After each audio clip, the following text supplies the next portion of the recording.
What's going on, guys? So we just got done with the LED headlight install on the Fusion. So we turned the car around. Now I'm gonna tackle the one thing that has been requested that I do the most, is to show how to install the titanium taillights and rear bumper onto your lower model Fusion. In my case, I have a 2015 SE and I've upgraded to titanium rear bumper and rear taillights. This project is actually really simple and really straightforward, so let's get to it. So what you get when you upgrade to the titanium rear end are taillights that have an LED ring, which replace the standard reflector that goes around the outside, and this bumper, you have to excuse my car because it's dirty, with dual outlets on it. So to kind of demonstrate, that's what the taillight looks like on titanium. Like I said, you have the LED ring that goes around the outside. Only thing different between this and the standard titanium is on titanium, this middle light is not going to be on with your running lights. That's how you know somebody has upgraded the car and put these taillights on here, is because normally this will be off. So the first step, of course, you'll pop your trunk, decide whether you're going to do the top or the bottom set. I'm going to start on the bottom, on the taillights that are attached to the quarter panel. And what you do, you're going to have to pull this carpet back. You're going to take these two thumb screws off.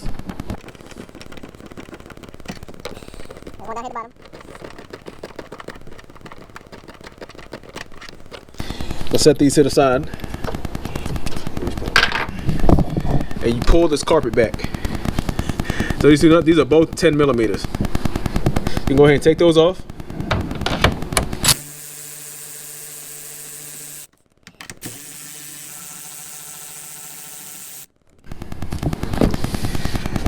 And then when you go to take the tail light off, you're going to pull from the side, and it's almost like it's trying to pivot. So we're going to pull from this end, and this side, it's like you're trying to pivot the tail light out this way. So we're going to kind of hit it,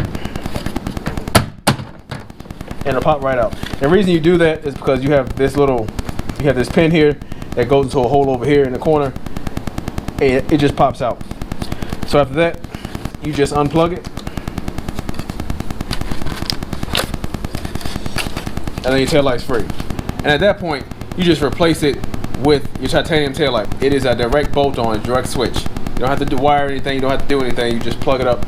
It's already pre-wired from the factory for that light to work. Oh, you know we did? What?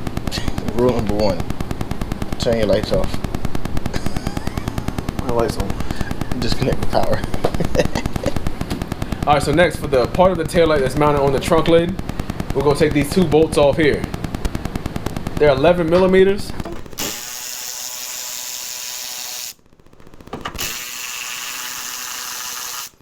So the third bolt for the tail lights is actually underneath the carpet. There's a few ways you can do this. You can remove these plastic clips. There's one here, and there's a couple on the top. Or you actually just pull this carpet down and get to it from here. So you can take this one off, and then your tail light will come out. Like, so now we got that bolt that was hidden underneath the carpet off, and just lift up. Wow, so there we go. And this is what you'll be looking at. And again, you just replace with the inner piece of your titanium tail lights, and just like the outer part, it's a direct swap. So you just put this back in and repeat for the other side, and you're done with your tail lights. This outer ring doesn't come tinted. I actually took it to my local shop, have that done. That should be 50 states legal. On the SE and titanium, it's just either a reflector or a running light.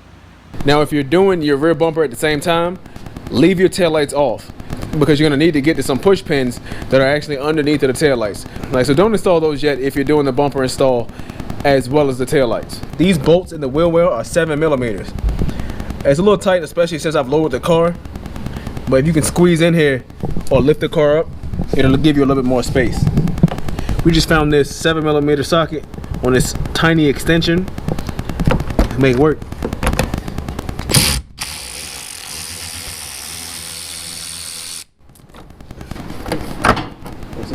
We got the 2 clips from underneath each tail light and the 2 bolts that were in each wheel well. It helps if you have somebody to help you, but you're just gonna pull the bumper off and it comes straight out.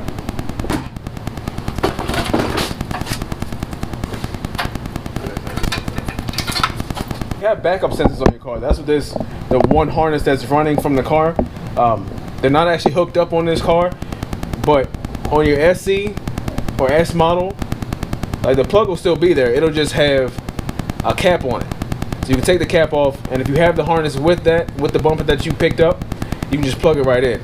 You're not gonna have the functionality just by plugging it up, but you can go in with ForeScan or probably something else to activate it. But the wire's hooked up just for peace of mind. So what you'll notice that if you're not doing the entire bumper swap, and you're just swapping the lower diffuser from the titanium or the Fusion Sport, that it's a pretty simple process. You would just take these clips off the end, which you can actually squeeze these in and push them out, and the lower part would just pull right off, and that goes all the way across here, and it goes all the way across. It would just pull in, pull out. Now be careful with where you source your parts. I tried to save some money on my lower diffuser. I had to replace mine because it actually got damaged between the time I got it and the time I filmed this video.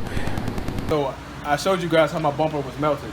And how that happened is when I initially swapped the bumper over from my SC, which just has a single tip, to this titanium bumper, which has the exits for the dual exhaust. It actually doesn't fit because your exhaust tip is going to get in the way of the new exhaust for the titanium. So you're going to have to cut it, get a Sawzall or something to cut your stock exhaust. The way you want to cut it, if you look, so I've already trimmed this. So I've already trimmed the exhaust tip a little. So when you look at your exhaust tip, you'll see a bulge here. We're actually going to cut directly behind that to allow for clearance.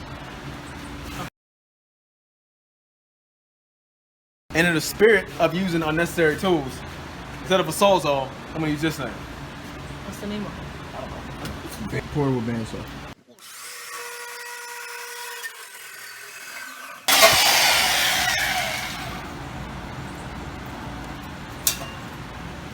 I kind of cut right behind that bulge. That should give us enough clearance for our exhaust tips when we go to reinstall the bumper, so we won't have any issues with vibration or cause any other problems like what I had earlier. It's a hole. All right, so we did what we could to get the bumper to fit. Like I said, I did have some pretty big gaps with the aftermarket parts. What we ended up doing was just drilling holes and putting a few screws on the inside so that the outside of the bumper is now flush and there's no gap.